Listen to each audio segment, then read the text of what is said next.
to another episode of the Total R&B podcast. My name is Loreena, and today I have another great guest on the show. She is a powerhouse vocalist, a singer. She is singing down the place all the time. She is from Oakland, California, and she has a 5-octave range, which is crazy. She has a resume that includes working with Michael McDonald, Queen Latifah, Lenny Kravitz, Celine Dion, and she was also a contestant on The Voice, and she's here today to talk about her latest single, You're Gonna Need Me. Welcome to the podcast, Miss Monét. Thank you so much for being here. Thank you. Such a blessing to be here with you, girl. This is awesome. Thank you. And what an awesome introduction. Thank you. It No, just of made course. me, every time I hear stuff like that, I'm like, God, that's me. I did that. And that's only like a tiny bit. That's like Right. tiny Right. bit. And also like brushing, like making it general. Because, guys, when I read her bio, I would be here forever. Talking about everything. Like, you've done so much, and it's so amazing to, like, Yeah. learn about your work and everything that you've done in the industry so far, right? Yeah. So Yeah. it's great for me. So I always start off my podcast the same way. I always ask the same first question, which is, what comes to mind when I say, what is your first memory of R&B music? Gosh, first memory of R&B music would be playing in my parents' basement, playing the records, going through the crates. I would say that was like 3, 4 years old. My father used to sing background with Marvin Gaye. And his group at the time, they would rehearse, and we had a basement, and the basement had the mirrors and all that. And so they would be down there rehearsing, and then there's the record player, and then all the records. And I just recall as a child just going through the records and throwing my own little concerts to my toys and stuff. I didn't even want to go play with kids. I would do that. So I would say that would be my first recollection of R&B for music, just music, the love of it, how it made me feel. It was something about it that I was just attracted to, and it just innately just grew within myself. That's amazing. We are not going to skip your father singing background for Marvin Gaye because Okay. that is crazy. Yeah. But I want to know, because I was the same way as a young kid, going through my mom's records and her on her CDs as I got older. So is there like an album that you remember listening to and it just like kind of just grabbed you? Gosh, an album, I would say my mom, you know what is so funny? It just starts, because music was just played in my house a lot. So they played everything from there. I mean, there was no genre untouched, right? So I grew up listening to, the Aretha Franklin and Rufus and Shaka Khan and Earth, Wind and Fire and the Emotions, but then David Bowie and Led Zeppelin and the Who, you know what I mean, the Beatles. So it was just always this constant contrast of music all the time. But something I would say there was a record. What stands out to me, and I don't know if it's standing because I think looking again, I was a child looking at the vinyls, and this one particular vinyl freaked me out, scared me to death forever, and that would be Funkadelic's Maggot Brain. Oh, wow. Yeah, because it was like, the lady's head is like in the dirt and she's screwed. And as a child, I think I was a little slightly traumatized by that. And I was intrigued yet traumatized. So that record just really stands out for me, that vinyl, just that visual. And I think I'm going to say that one. Okay, yeah. I've seen the cover of that too. And I Yeah. think if I would have saw that as a little kid, I would have been like, yeah. I was traumatized a little bit. Yeah. No, Yeah. I was I get that. Okay, so you've come from a musical family. Like I've heard you say before, like your mom and your grandmother would sing around the house all the time. Yeah. And now you just hit us with my dad was a background singer for Marvin Gaye. So how was that? Did you realize kind of like the magnitude of what he was doing when you were younger? No, not at all. Not at all. It was just something that they did. I remember rehearsals where they would actually rehearse with Marvin, and I was a child, a toddler to like my nephew over here. And my mother told me there was a time they would rehearse, and I was just screaming and hollering, and Marvin just said, "Give me the baby." And he had me singing, he had me in his arms and the microphone, and my mom did say it was a picture somewhere. Never, no, I was told about it. I'd never seen it. But there's a picture got with Marvin holding me and him in the mic and me reaching for the mic like I want to sing too. Um, so that would be pretty much my only, overall recollection. I know they always would rehearse, and that's what always brought me back down to the basement to watch them do their, the steps and all the stuff and everything like that. So, uh, but yeah, growing up, I didn't. He was always traveling, and he was always on the road and doing that. So I really didn't, correlate what was going on, as I got older, of course, and my parents eventually divorced. And then later on I figured it out. Okay, this is what was going on, hey, growing up in the 70s, right? And to understand what was happening, but by that time I had developed my own desire and love for the art, and started to build on it myself. What a beautiful like memory that you have of that, with your father, watching him perform, being with Marvin Gaye as well. That's not a memory that a lot of people will grow up and have, being around somebody as iconic as that or just having that within your family. So that's Yeah, pretty I cool. mean, it's a lot of, a lot of the things, stories, backstories I got from my mom, because she was there. She was telling me about all the little different things, that they would do. The iconic, recording of Marvin Gaye live from Oakland Coliseum. And when hear that, it's so funny. Mainly the song Distant Lover. um my sister's laughing. Mainly Distant Lover, because my father's group, that's them singing, you know what I mean? And it's like, so, and it's always the one I hear on radio, that's always the version they're playing, that live version. And so it's just to hear that over and over and over again That's the growing up. only It's one like, that I listen to is that version of that song. yeah, the woo woo woo. Yes, that's my dad.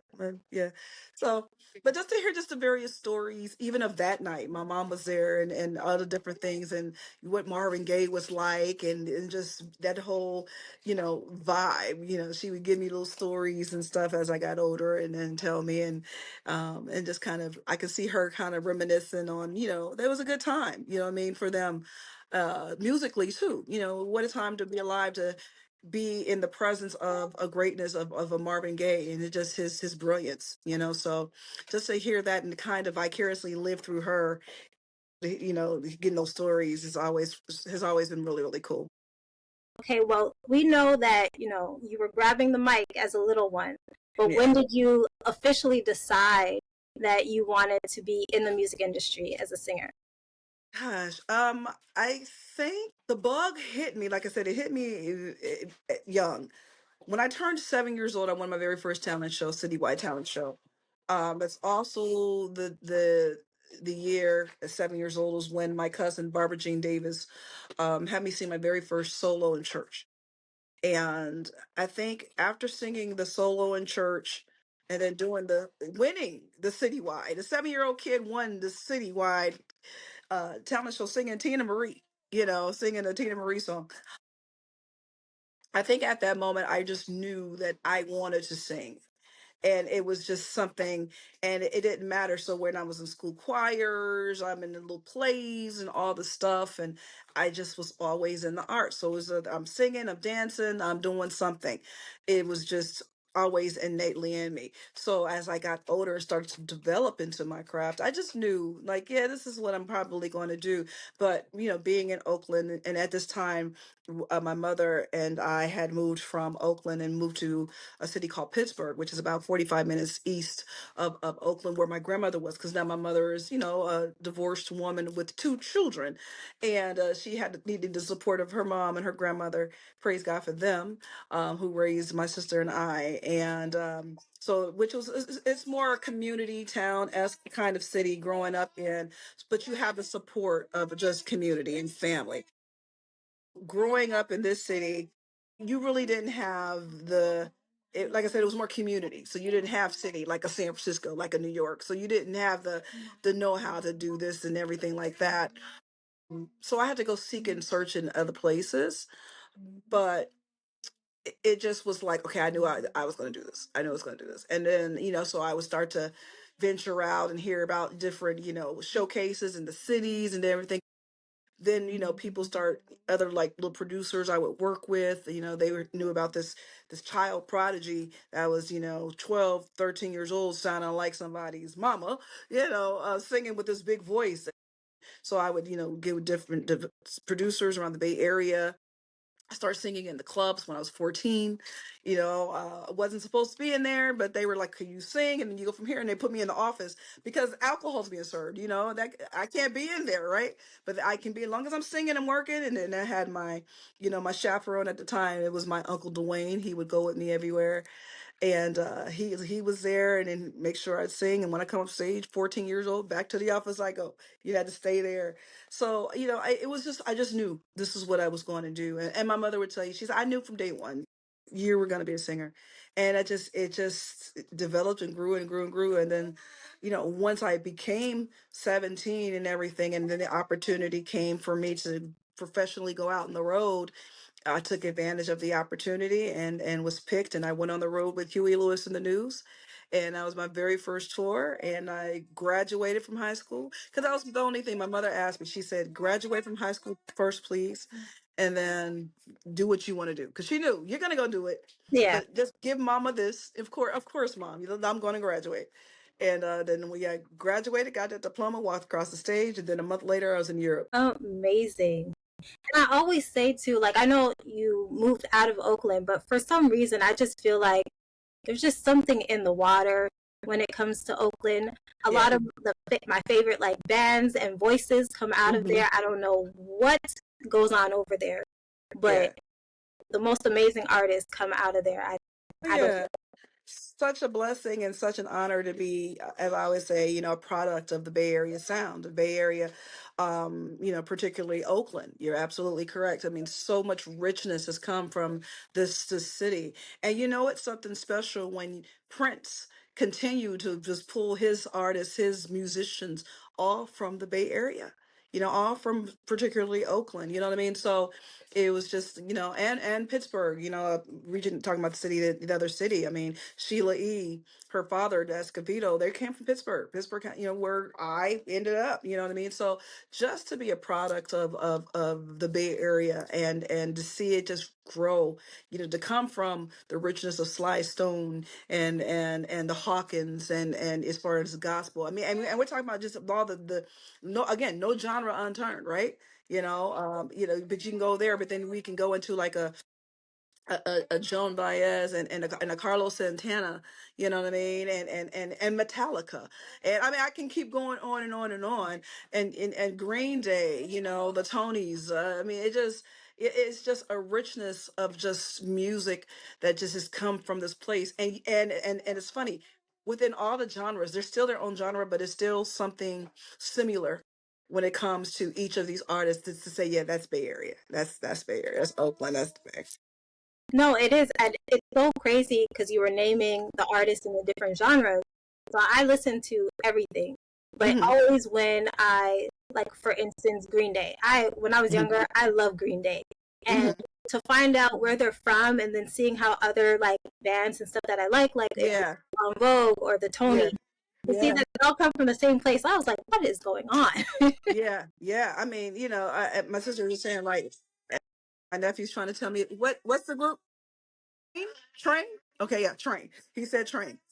Just all the different artists that's come through and everything, and again, it just every genre, like you can name, we can give you someone that has pretty much come in and it made their mark within that field. So yeah. It's amazing. Even till this day, like even listening to Jane Hancock, who just came out with her Oh yeah, yeah. album, That's Vallejo. love that Yep.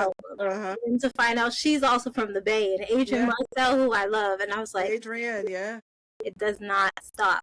Yeah. Um, so I want to know for you, after graduating, going on tour right away, did you have like a goal in mind of exactly what you wanted to do, or were you just looking for an opportunity to get your foot in the door? But I kind of, again, it was, I knew I was going to sing, and so when the opportunity came to sing with Huey Lewis and the News and to go on the road with them, it was like, wow, because again, I didn't have the experience. They were looking for female vocalists to sing with them for the first time because they're all inclusive band. Everyone in that band sings, but they did this retro throwback record, and which had female vocalists on it. So they were auditioning singers, and at the time, a gentleman named Clay Tobin Richardson was managing myself and another vocalist named Sandy Griffith, and he, said, I have two girls. I would like to at least, let you come out and check out, and they picked us, and I was like,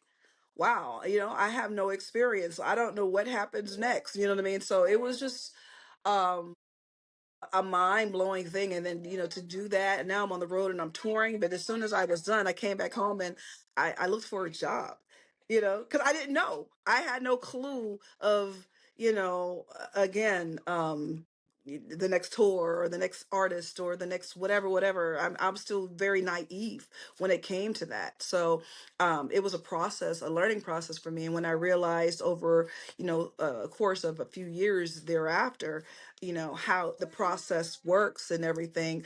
And when I made, the decision to finally say, okay, I'm going to sing professionally. That's it. No 9 to 5, because I would sing, go on the road, get a job, Okay. you know, and it was funny because obviously God had this as my purpose, and I say that confidently. And this is why I had amazing jobs. I graduated, went to Cal State Hayward at the time, and I was working for the Internal Revenue Service. Yes, the IRS. I was working for them. I was a docket clerk, so I would do these docket cases and files. I was a tax exempter, and then my department was reassigned. So it was reassigned from San Francisco over to, I want to say, Ogden, Utah. So they were moving my department to Ogden, Utah. I'm like, well, I'm not going to Ogden, Utah. So they had to reassign us some places, and they couldn't reassign me anywhere. So I ended up getting severanced out and everything. Okay, well, da da da. Then I went back on the road and went on tour, and then I came back and looked for another job. My second job, another great job, I was a programmer for Bank of America. So the little credit card machines that we have nowadays, that I programmed those credit card machines. So I did that, and the same exact thing happened. My department got reassigned, this time to Spokane, Washington. I'm not moving to Spokane, Washington.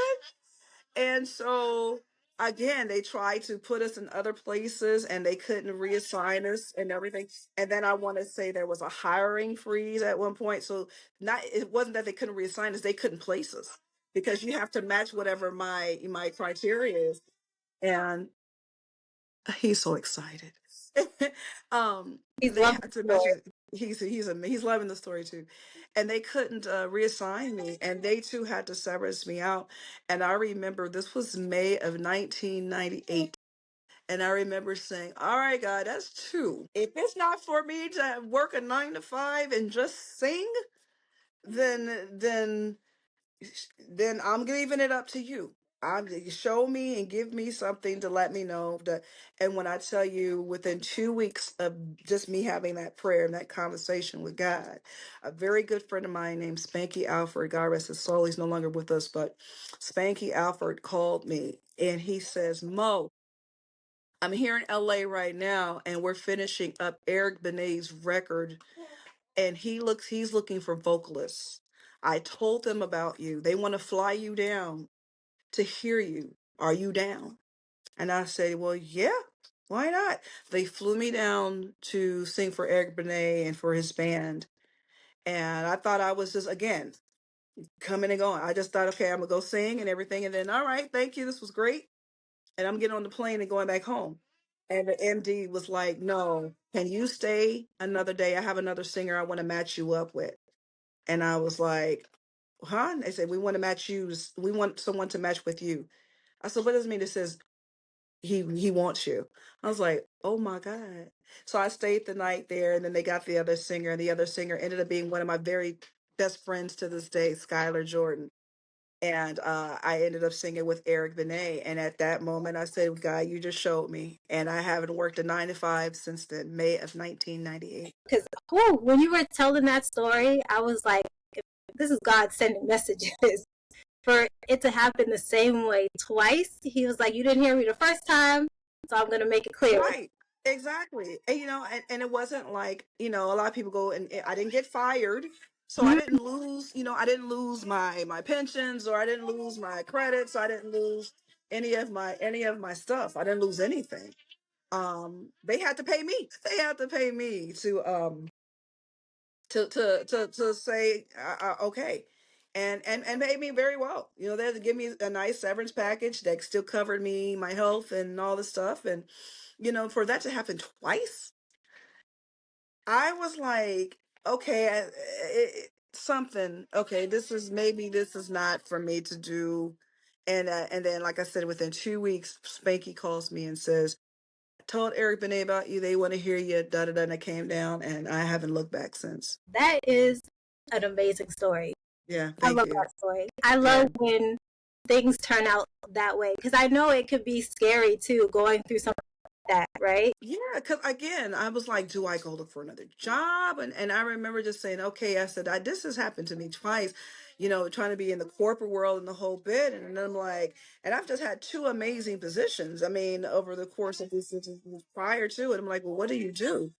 And I was like, but when he called and was like, I says, well, maybe this is the sign. Yeah. Here's the sign. Could I ask for it? And he gave me the sign, and I went.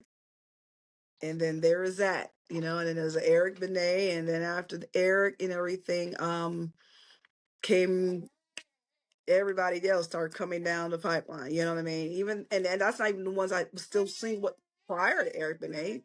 But after that, it was just music only, and then I ended up relocating from the Bay Area down to LA, because I was traveling. Now I'm just back and forth all the time. Back and forth, back and forth, back and forth. And I ended up relocating, and yeah, I was in SoCal for 16 years. And so, as like a background talent, what have Hmm. you learned?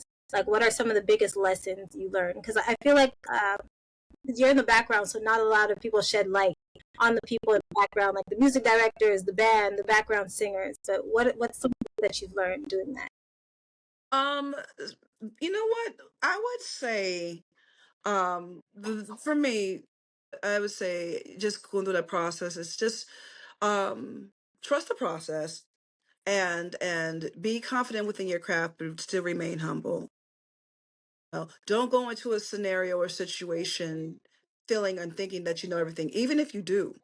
You still have to humble yourself to the situation. They have you there for a reason. You are there to be an asset to the situation, but you want to play your part, play your position. You don't have to try to do more or less. Do exactly what they want you to do. A lot of people come in and they try to do extra quick. You don't have to do that. I see this with musicians all the time, especially drummers. They come in and they want to do all their chops, da, da, da, da, da, da, and I'll use, like, for instance, I sung with Boz Scaggs for 23 years. Boz went through so many drummers. It wasn't an amazing drummers. Wasn't that they weren't good drummers. He just wanted you to play it just like the record. Play it just like the record. And a lot of times, they can't, the discipline, they can't be disciplined and just kind of keeping it there. A few of them did, and they stayed with us for quite some time, but a lot of times they want to do all the extra. Some artists just want you to do exactly what they want you to do. So if you can remember, I am here to be of service to this situation, let me do that.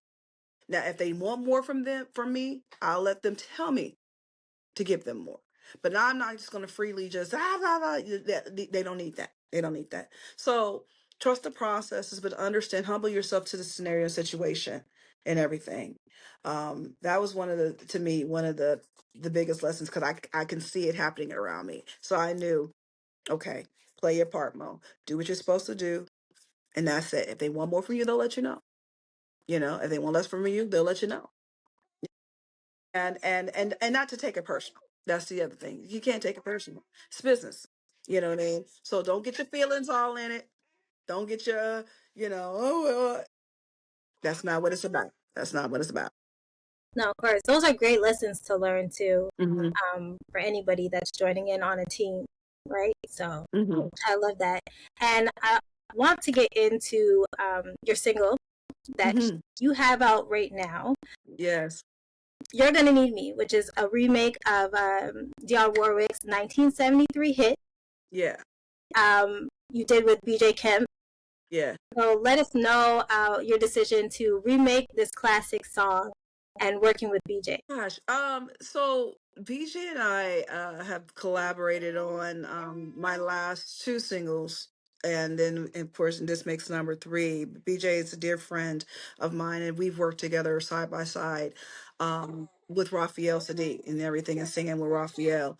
Um, and other scenarios, Park Avenue here in the Bay Area, and just ironically, our families are pretty much parallel. He used to play drums for my cousins, who was a gospel quartet here called the Anderson Sisters here in the Bay Area and everything. My sister's best friend is his cousin. So it's just kind of like just this whole family dynamic and everything. Um, so when we were coming off of the success of the last single, Groove With You, that I did with Will Downing, and watching what it did and everything. And I was told, BJ says, okay, well, we gotta follow this up with something. And I was like, well, what is it follow up going to be? What is it going to be? And I was like in my head and everything. And I said, I have a song that I could redo and everything. And I'm still going to redo it and re-release it. But I was like, we got to follow it up or something. And I says, well, there's two songs in my head that I've always wanted to redo and everything. And I was like, what are these other two songs going to be and everything? And so I said, BJ, okay, I'm giving you two songs. And I gave him the name, titles of the two songs. And I was like, so which one do you think? And he was like, I think that Dionne Mo. And I said, yes, because that was the one I wanted to do. Well, love both songs, but I was happy he chose that one because I hadn't heard it outside of the hip hop realm, outside of it being the Usher sample. I hadn't heard it done. And again, such a lover of music, and and it's such a one of those digging in the crates. Like, it's, if you know, but if you don't, so many people was like, wait, that's Dionne Warwick? You didn't know? Oh, I thought it was an Usher sample. Mm-mm. No, it's Dionne Warwick, but people don't know that because people, when you think Dionne, we're thinking, what's it all about, Alfie? We're thinking Alfie, and do you know the way the sound was saying all the stuff, but we didn't know Dionne got that. This was pre Deja Vu. You know what I'm saying? This is pre Dionne when she did that, and we didn't. A lot of people don't understand that that was like her breakout, breaking away from Burt Bacharach and that sound. So I felt like it would be so dope to just reinvent this song and do it and make it a Monet thing, but keep the authenticity of the song because it deserves that. And explaining that to BJ and doing that with BJ, he because he knows me as an artist and he knows how I feel about music, and just really, especially, we're gonna take on someone else's masterpiece. We're gonna keep it as just like we hear. We ain't gonna take from it. We can add to it, and even our add to it ain't gonna be much. I want it to be as authentic as if they recorded it again. And so we both took on the task, and he says okay. And so he started building on the music and everything, and we both literally took that song, isolated each track, dissected it, and it was like, okay, this is how this goes, because we really really wanted it to be what it is. We don't want you to hear me like, okay, I hear y'all trying to do this song. No, I want them to hear and be like, is that the actual thing? No, that's us replayed. BJ replayed, all the music was redone. We had some awesome players come in. Joey Williams from the Blind Boys of Alabama, Grammy Award winning Blind Boys came. He did the guitar. Another friend of ours, Mike Blankenship from Michael Franti Spearhead Band, he came and played piano. And then I did all the vocals. It's just me. I'm singing everything. So we really, really took it upon ourselves to rebuild this masterpiece and um, make it new, make it, what you hear now. And I'm so proud of it because it's very retro, it's very gritty, but it still has this new nuance on it and everything. And then there's Miss Monet, and here is my homage to someone I feel that is, you know, she's known. We love Dion, but sometimes I still feel she's very underrated. You know what I mean? We ain't gave Dion her Auntie Dion her flowers yet. You know what I'm saying? And she did outlived all of them. You know what I mean? So she's still out there doing her things. here was my way of just, me wanting to pay homage to, Miss Dionne Warwick and do it in the Miss Monet way. No, definitely, and it's a job well done that you guys did, Thank because you. the track is super dope, and like it's a track, but it still has like modern. It doesn't sound dated or anything like that. Like it sounds like it's supposed to be out today, even though the original was done years ago. Hmm. So it's super dope what you guys did. Did Thank she you. hear it? Do you know if she heard the She track? hasn't, and it's so funny. I'm trying to. I don't know who I know. Someone I know can get this to Miss Dion, and I would love for her to hear it and to get her response on it and everything. And yeah, so I got some people working on the back, the backstage to try to figure out how we can get it to her and everything. But I would love to love her to hear it. I mean, I had Lamont Dozier Jr., whose father was one of the original writers, of course, from the Holland Dozier Holland team, the Motown sound, right? I played it and sent it to Lamont first before I released it, and just to get his, his blessing, his whole, and he heard it and he sent me back. He said, "Mo, you just took me all the way back to my childhood in Detroit." I was like, "Oh." He said, "This thing is so," and I was like, "Can I put this in my press release?" He was like, "Yes, say whatever you need to say." But he was just, yeah, I mean, he was floored by what I had recreated, for him to hear his father's works reproduced again in the modern day, he was taken back by it. So, again, it's been just such an honor to do the song and to present it in such a way where it's to be appreciated and people can be tangible to the just good music again. You know what I mean? I think we're losing that part of the magic of just good feel good music, and stuff that you hear me like, okay, yeah, yeah, that's what's up. You know what I mean? It's important for me as Miss Monet, as the artist that I am, to produce that kind of music. And BJ, again, he understands that assignment as well. So it's about being consistent and creating the consistencies with our songs and our music. And again, I think we pretty much knocked it out the park with this one. No, I agree, and that's another reason why I would love for her to hear it. And that's why I asked if she did, because like we don't have that real music anymore. We don't hear your type of voice either anymore. Thank you. There's a certain kind of voice that I feel that is played on radio in R&B. It's kind of all the same. It's very light. It's very airy. The Like I say, scissors, the this Janae Echoes, I love them, and but I love them too. The Ari Lennoxes. My it's sister like say they are the same person. You know what I mean? And I get it. They're all dope and everything, but you're right. They all have the same little boom.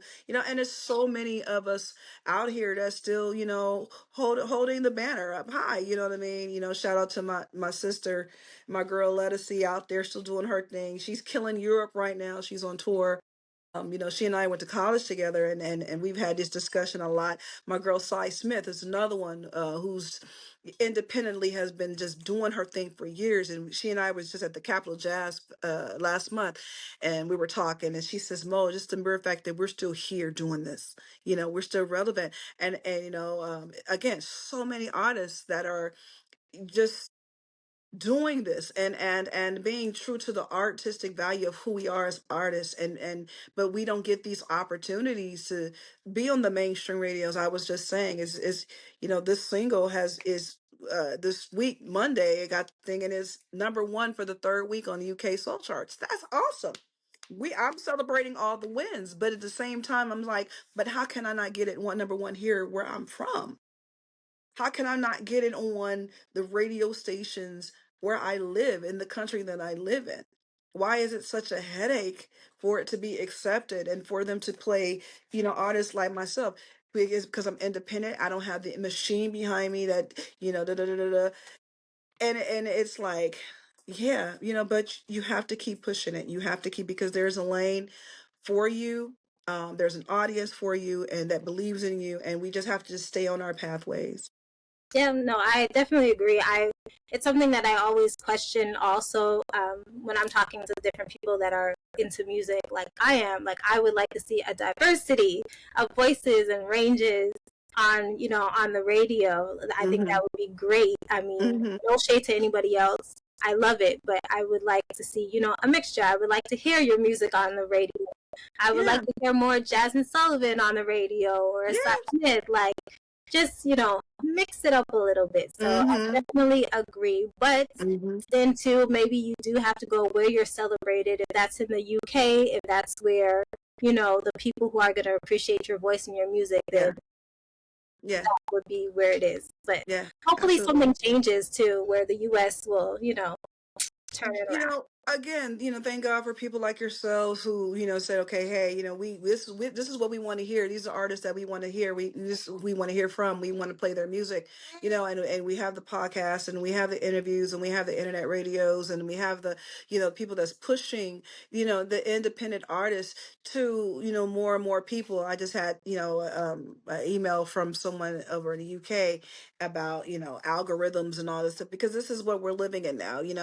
It's not so much I have to gain the listener, but it's about creating the algorithm that consistently keeps me on the playlist, that keeps me that. And I'm like, this digital age we're in right now, how do you keep up? You know what I mean? What do you do? And it's like, you have to, you're on the TikToks and you're on the this and you're on the IGs and you're posting, 5 times a day. And I'm like, I sit here and post one more time and get, what I mean? But it's about keeping the content. And it's like, we didn't have to do this, but this is what's expected now. And unfortunately, labels, they're not even looking at you as an artist unless you have the million followers on your own, Which is crazy. which is crazy, right? So it's just it can be disheartening, but when you realize, and for me, when I realized that God gave me a purpose, and this is why, so it's up to me to just, again, sometimes you'd be like, why do I keep doing this? I keep doing this because someone needs it. Someone needs to hear it. Someone needs to hear my voice. Someone is going to be healed by my voice. Someone needs to hear a message from my voice. That's why I keep doing it. So you're right. Hopefully, as we just keep pushing through and whatever, the tables will turn. I mean, they have, because independent artists have now taken the reins back, and I know we're on our own, our own soapbox now, I guess you could say. We're pushing our own agendas. So here we are. But now we're faced against AI and all these other variations that are coming into play, and it's like, wow. I mean, just the announcement, but last month about Timberland releasing an AI artist. I don't know. I said, as an independent artist, I'm the first to tell you, don't take anything personal, but I think I took it a little personal, a little bit, you know. From my understanding, it didn't work out too well for him with that. I think he has to change some things around because Uh-huh. there was an artist that came out and said that his AI artist was basically singing her song Hmm. because she was supposed to work with him. It was a lot of, it seemed very shady Mm-hmm. Mm-hmm. that was happening. Mm-hmm. So I was like you, I wasn't here for it, but then I was like, I don't understand it either. So I was trying to wait to see how it plays out a little bit, but from seeing that artist, who has such a beautiful voice, go through that with him and his AI artist, I was just like, oh no, like Again, it can be disheartening. And I guess for me, I looked at it like, okay, Timberland, you're Timberland, and you've been known to be one of the most creative producers we have in music, in our genres, and the genres period, just music period, So with you being as brilliant as you are, and I get it, you want to take advantage of technology and things like that. But again, why aren't we investing, or continue to invest that same energy into these new artists coming out? I know you've done it, but what's wrong with keeping it going? You know what I mean? Because what happens is, you put the artist out and it does its thing. So now we have this artist, AI, unreal artist that's selling millions of copies. Can't go on tour or can't see them, but they've sold millions of copies. So now you have, again, I just talked about labels. They're going to want that. And if you can't sell a million copies, because again, they're just seeing the money. But the they're thing just saying the money, is, that's right? a bit weird, like how you mentioned before, like you have to have a certain amount of followers for these labels to really want to sign you and like give you money. But then you're seeing now that all of these new artists, they can't sell out their tours. Even with No, these followers, they're not paying. They're not really fans. I can't say they're not fans, but they're not paying. for that. I mean, again, you're still streaming. You're not buying the records. You're not going to the shows. You're not, you're not authentic when it comes to the support of, the support system of these artists. And that's why it's so important. I try to tell people, it's, I get it streaming. I get it's easy and everything. But if you can go download, if you can stream, you can go download. You know, go spend buy the single for 99 cents or whatever, the dollar with 29, whatever it is. It helps us as artists. It helps us with our intellectual property as songwriters and everything, and our publishings and these things like that. It helps us there. I don't see any of that money right now, but later on as my catalog grows and everything, maybe I just recently, earlier end of last year, I don't know who this TikTok artist was, but they reached out to me on a record, my very, very first independent record I wrote in 1995. And a song on there called Melody. And they reached out to me because someone heard Melody and they were chopping and screwing it and they wanted to use Melody. And I'm sitting here like, that record went double wood. How the hell did you find Melody? But again, it can happen. You just don't know where your music's going to go. So again, it's important for artists or for listeners, for supporters to, if it's an artist you like, support them in every way that you can. Buy their merch, go to the shows, show up, because again, we're not making money from the sales. It's when we hit the road and we do it. And then a lot of times, even independently, we're not really making money. We're just trying to support what we have so we can at least be seen. You can, have the artist face out there and blah, blah, blah, because the promoters aren't paying you nothing, or, we could bring you here. You're not really, so it's a catch 22. And then again, as a lead person, everything like that, even if I go on the road and everything, I still have to pay band and this, that, and everything like that. So at the end of the day, I'm the last person to get paid, and I might not, because I had to make sure everybody else ate, you know? So again, a lot of times people, that's why I say, we don't have the budgeted machines and everything. Like, I just read on, I think on IG, Beyonce just surpassed Morgan Wallen as the biggest country selling tour. And that's dope. That's dope and everything like that, but God, this is the machine. She has the machine, of course. She has the beehive. She got all the people, doing her thing like that. So, but then when you bring it down, okay, so, but what about the artist that's just released something on Apple Music on Friday, but because so much music is coming down the pipeline, they saying pipeline, we don't know who they are. Yeah. So what is the best way to support you as an independent artist? Because I always try and find the way. Like, I know buying is the best, but sometimes people don't know where to buy. I always try and buy merch when I go to shows. Yes. So what is the best way to support you?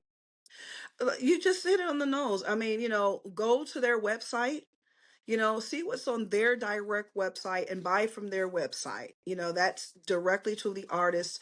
When you do go to the show and there's merch, get the merch and everything. And it's sad because even in some of these places, you can have merch up and then the club or whether they have their fee, and it's like, come on, man, but it is what it is, in order, okay, well, you can sell it, but we need 20% of whatever you make, whatever. It's like, but again, buy the merch, buy the merch, show up to the shows, get directly from the artist if you can, buy directly from the artist and whatever they have, it helps. It helps. And it really, really, because a lot, like for me, I tell people go to my website, I have my merch up there. I have my Miss Monét fans up there and everything. Girl, the fans are amazing. And it's funny, I had the fans before what them fans that was even a thing. So you were ahead of the curve. Okay. I was ahead of the thing. And it wasn't because I knew the trend was coming down the pipeline. It was because I was like, I'm a woman and I be hot.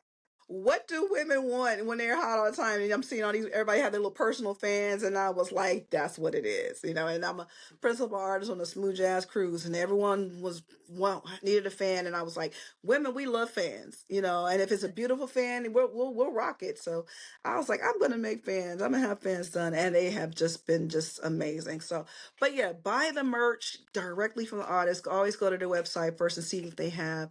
And then again, if you come to shows, come to the shows and support, because it helps even coming to the shows, because it shows promoters that there's interest in everything, and so you can bring them back, and the next time now we can negotiate a different type of deal here. You know what I mean? If I came here and I sold out this place, well, the first thing the promoter's trying to say, okay, how can we do it again? How can we do it again?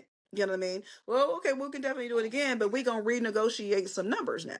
You know, so that's the main thing to do. Okay, well, I just learned so much because I didn't know too that the venues ask for a percentage off of the merch. I think that is crazy because when I go to shows, I know people are buying drinks like crazy. The ticket sales too, like for the like. So I Yeah, did not know that. I thought the merch yeah, was for the artist and the artist team. Like yeah. now, It should be. It should be. And it used to be that way. It used to be that way. But now, you know, certain places, and I'm not saying in all places, but I know a lot, most places, you know, in order for an artist to have merch and everything, there's a certain percentage that they're going to take off whatever that merch price is. And to me, it's like, come on, you know, you're already getting a ticket sale or in the bar and the blah blah blah. Do you have to tap into an artist's merch as well? no, that's crazy. I didn't know that.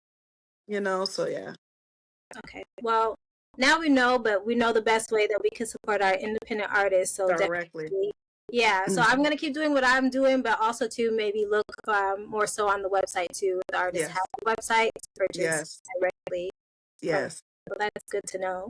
I did also want to ask because I am from Montreal, Canada, and Okay, Montreal, yes, one of our biggest, I guess, celebrities. She's like our queen is Celine Dion, Celine, yes, and Queen, yes, so Queens.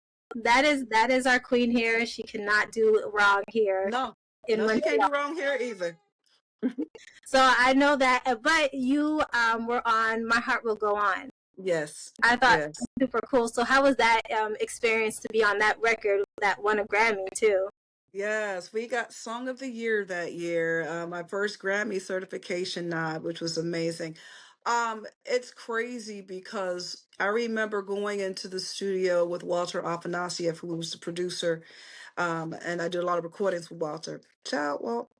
And you know, us going in there, and he was telling us about, you know, setting us up about the scene, and he was saying how, he was they played them this scene, and it was the scene when the Titanic was it had just hit the iceberg, and then I think the lights all went out on the boat and it just went black.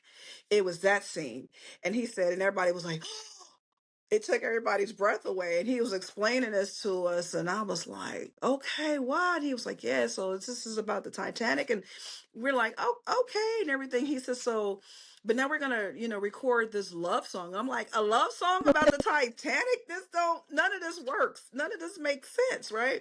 How are we making a love song about a boat, a tragedy? But okay, again, so we go in and we do our part. Celine, she wasn't there, of course.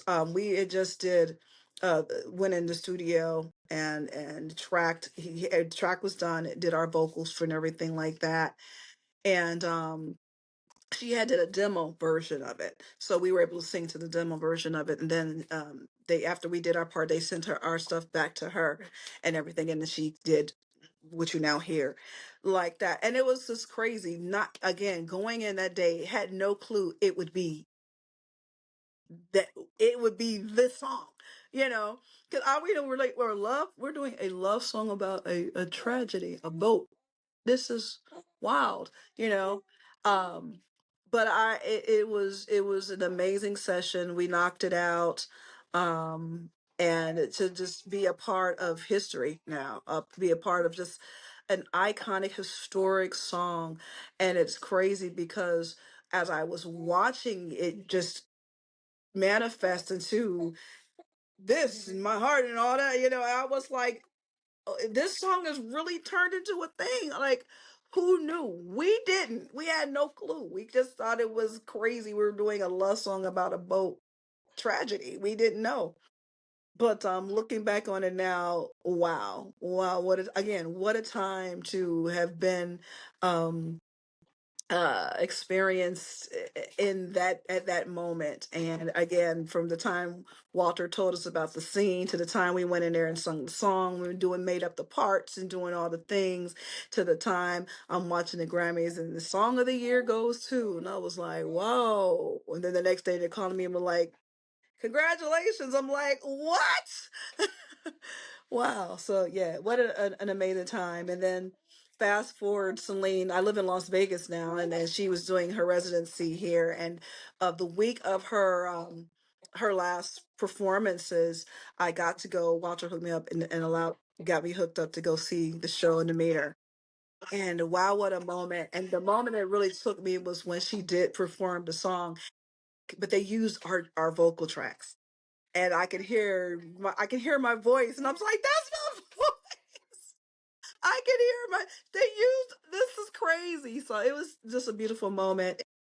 Again, so blessed to be a part of such an iconic song No, forever, forever, right? Yeah. yeah, because that song, I remember that year that it came out. Like that song was literally everywhere. You couldn't go anywhere without that song playing.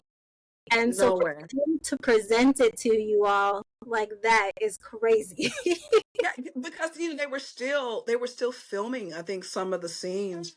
And Walter was explaining to us like, okay, well, this is the scene that they showed them, and so they can kind of get a gist of what the movie was about. And then here we come with, okay, so now the song's called My Heart Will Go On, and we're like, I said, this is a love song. And then he was like, yeah, it's like we're singing a love song about a boat tragedy. I don't get, again, this is not making sense. Make the math is not mathing. What's happening here?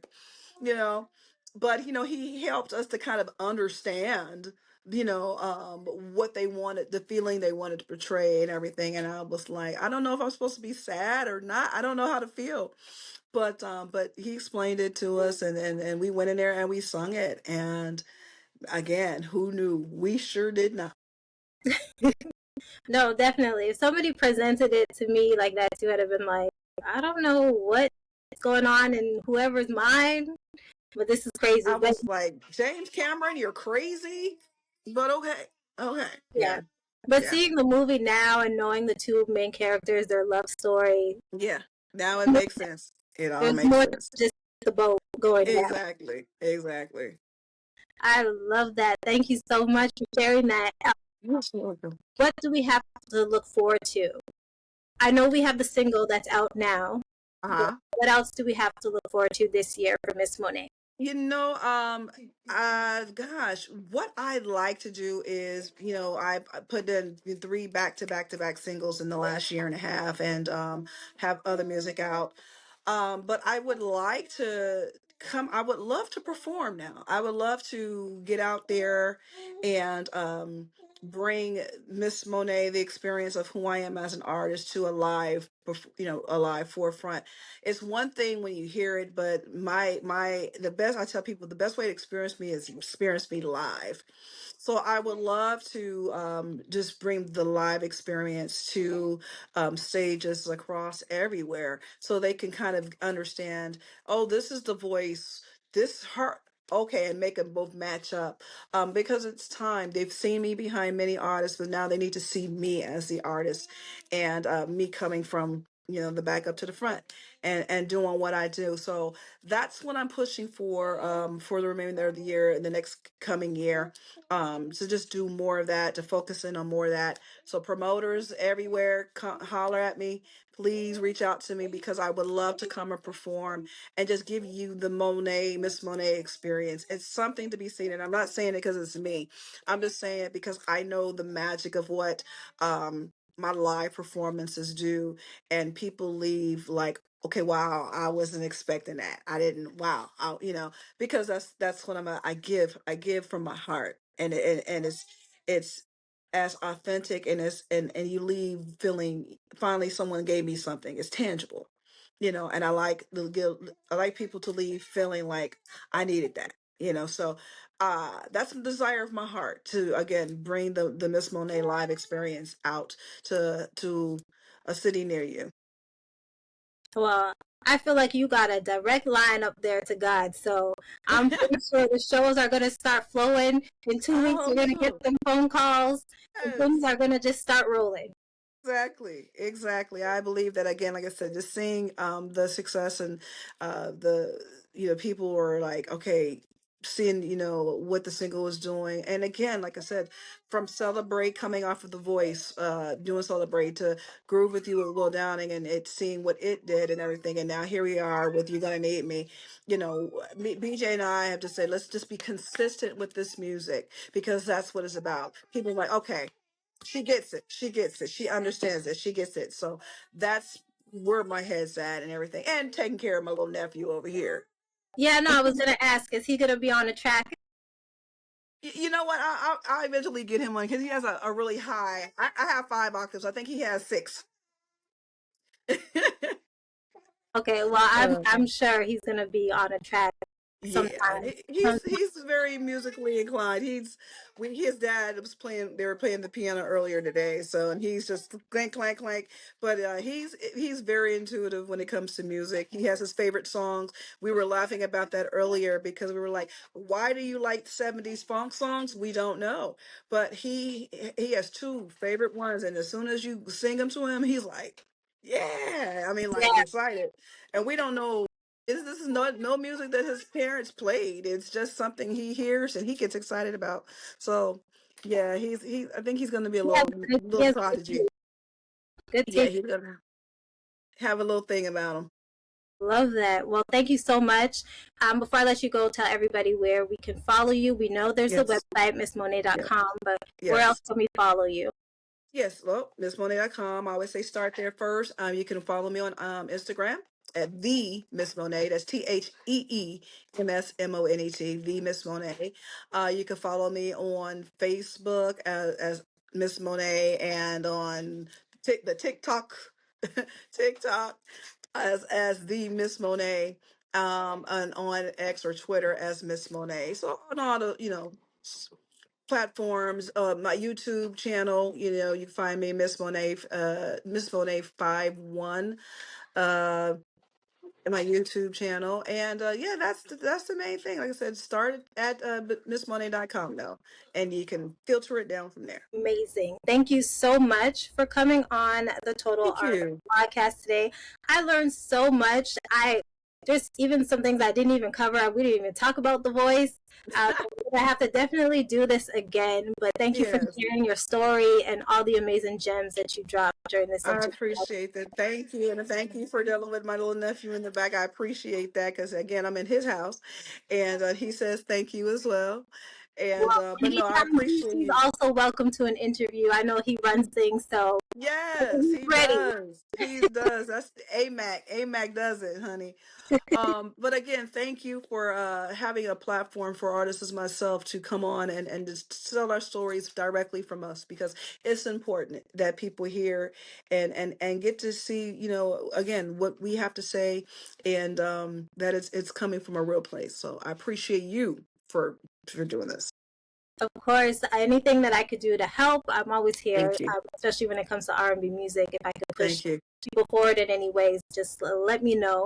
But this was Absolutely. amazing. Again, I want to thank you so much. I want to thank everybody who's listening and watching. This is the Total R&B podcast. My name is Loreena, and you can find us on Instagram at total.rnb or TikTok when I do post total.rnb. And I will be back with a brand new interview.